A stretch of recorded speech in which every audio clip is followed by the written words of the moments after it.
In this mind map, just like the previous ones, we want to help you understand how different topics really fit together. That should also help you a lot when you actually apply these things in your work.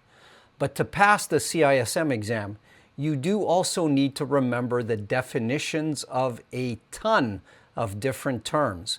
Probably some dozens of those will come up in this video alone. If you'd like to make it easier to remember and really understand what those mean, then check out our free app.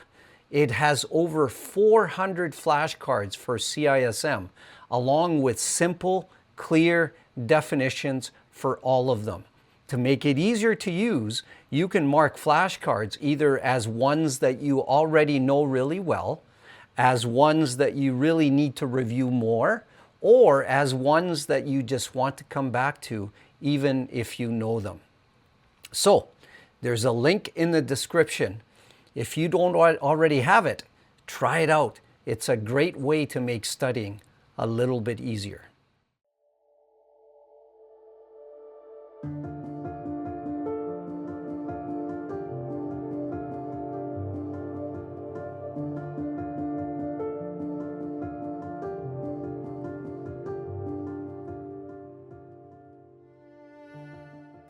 The question we will try to address today is, what does it really take to build a security program that can stand up to modern threats? A very short answer to this is that modern security operates on three critical pillars. Detection identifies threats before they cause damage. Prevention blocks known attack vectors, and response capabilities ensure rapid containment when breaches occur. This triad approach recognizes that no single defense is perfect. You need overlapping capabilities that adapt as threats evolve, creating resilience through redundancy. In that sense, security tools need to detect, prevent, and respond to evolving threats. Now, how exactly are they going to do that?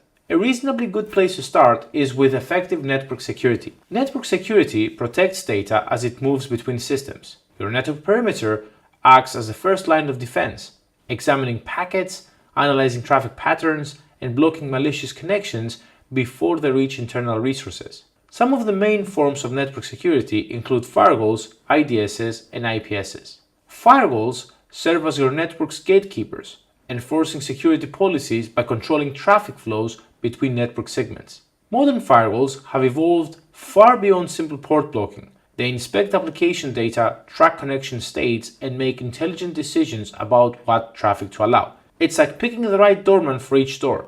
Some just check IDs, others scan bags, and a few won't let anyone in without a full background check. One particular doorman we will discuss first is packet filtering. Packet filtering examines individual packets against predefined rules, checking source and destination address, ports, and protocols to make allow or deny decisions. Next, let us discuss stateful inspection. It tracks active connections and their states, allowing legitimate return traffic while blocking unsolicited inbound connections that don't match established sessions. Proxy firewalls act as intermediaries between clients and servers. Circuit-level proxies validate TCP handshakes, while application proxies understand specific protocols like HTTP, providing deep inspection and content filtering capabilities. Now that we've reviewed the main firewall types, let's discuss other security tools, starting with Intrusion Detection Systems. Intrusion Detection Systems monitor for suspicious activity and alert administrators, while Intrusion Prevention Systems take immediate action to block threats. The key difference lies in response. IDS observes and reports. IPS actively intervenes. Organizations often deploy both, using IDS for comprehensive monitoring and IPS at critical choke points where false positives could disrupt business operations. There are multiple types of these, starting with network-based. A network-based IDS or IPS works like a traffic cop at a busy intersection, watching every lane, analyzing the flow, and spotting drivers or packets who are speeding, swerving, or up to no good. Because it sees the whole stretch of the road, it can detect attacks aimed at multiple systems at once, not just a single device. On the other hand, host-based IDS or IPS runs on individual servers or workstations, monitoring system calls, file integrity, and application behavior for signs of compromise. Of course, simply watching traffic isn't enough. The real question is how these systems decide when something is malicious. That's where detection methods come in. Detection methods determine how IDSs and IPSs identify threats, ranging from pattern matching against known signatures to behavioral analysis that spots unusual activity. Pattern matching compares network traffic or system activity against predefined patterns that represent known attacks or malicious behavior. While pattern matching and other detection methods look for known bad fingerprints, anomaly detection flips the script. It learns what normal looks like, then flags for anything out of the ordinary. That makes it powerful for spotting new, unknown attacks that don't match existing signatures. Of course, sometimes the best way to catch an attacker is to let them think they've won. That's the idea behind honeypots, decoys that waste attacker time and collect valuable defense data. They are also the next item on today's agenda. Honeypots are decoy systems designed to attract attackers and lure them away from real assets while gathering intelligence about their methods. Honeynets extend this concept to entire fake networks. These deception technologies serve dual purposes. They waste attackers' time and resources while providing early warnings of threats and valuable threat intelligence about attack techniques and tools. Did you think network security was a whole story? Not quite. The real action happens at the endpoints, the laptops, phones, and devices that touch data every day. Endpoint security protects individual devices where users interact with data. Modern endpoints face sophisticated threats that bypass network defenses through email, web browsing, and removable media, requiring dedicated protection at the device level. The first type of endpoint security we'll be reviewing is Endpoint Detection Response. It continuously monitors endpoint activities, recording process execution, network connections, and file changes. EDR provides forensic capabilities that traditional antivirus lacks, enabling threat hunting and instant investigation. One of the main traits of EDR is that its visibility extends beyond simple malware detection to capture comprehensive endpoint telemetry.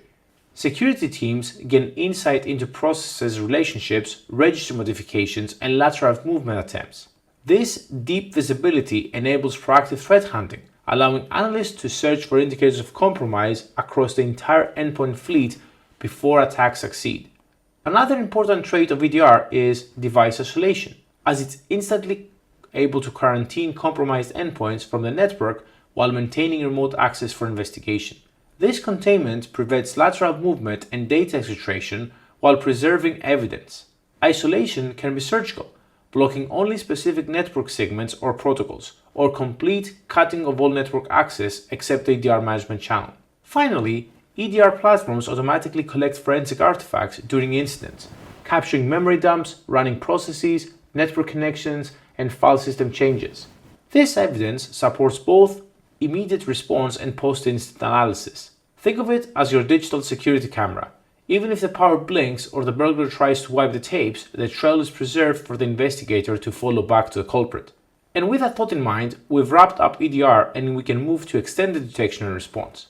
It unifies security telemetry across endpoints, networks, cloud workloads, and email.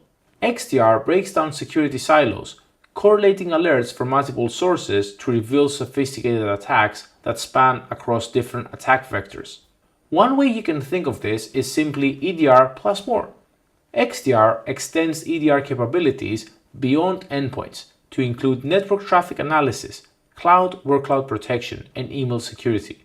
This broader scope captures attacks that move between different infrastructure layers. XDR visibility spans the entire attack surface, correlating endpoint behavior with network flows, cloud API calls, and authentication events. This holistic view reveals attack chains that individual security tools miss. Analysts see how initial compromise or phishing leads to endpoint infection, lateral movement across the network, and eventual data registration to cloud storage. XDR orchestrates response actions across multiple security layers from a single console. When detecting threats, XDR can simultaneously isolate endpoints, block network connections, disable user accounts, and quarantine emails. This coordinated response contains threats faster than manually coordinating between different security tools, reducing dwell time and limiting damage. containment rules. Another important trait of XDR is centralized detection. It applies unified analytics across all security telemetry, using machine learning and behavioral analysis to identify threats that manifest across multiple domains. Rather than a dozen solo musicians playing out of sync, XDR acts like a conductor, pulling the alerts together into one incident timeline that tells the full story.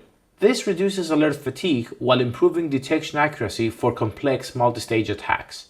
The last element of endpoint security we'll be reviewing today is management detection and response. It combines XDR technology with expert security analysts who monitor, investigate, and respond to threats on your behalf. MDR addresses the security skills gap by providing access to experienced threat hunters.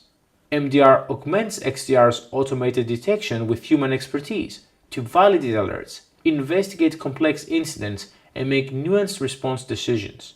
Security analysts bring contextual understanding that technology alone cannot provide. Another element to consider is that MDR providers leverage comprehensive playbooks developed from thousands of incident responses across multiple clients. These playbooks codify best practices for investigating and remediating specific threat types. Round-the-clock monitoring ensures threats are detected and addressed immediately, regardless of when they occur. MDR teams work in shifts across global security operations centers, maintaining vigilance during nights, weekends, and holidays when internal teams may be unavailable. This continuous coverage is critical since attackers often strike during off hours to maximize dwell time. A final element of MDR to consider is that it serves by augmenting existing security operations centers and providing specialized expertise, additional capacity, and advanced threat intelligence. Rather than replacing internal teams, MDR fills gaps in coverage, handles overflow during incidents, and provides access to threat hunting capabilities. This partnership model allows organizations to maintain security ownership while leveraging external expertise for complex threats. And that is an overview of security tools within Domain 3, covering the most critical concepts you need to know for the exam. As a reminder, if you didn't already get our free app with the flashcards, get it now. It has all of the key terms from this video too. The link is in the description.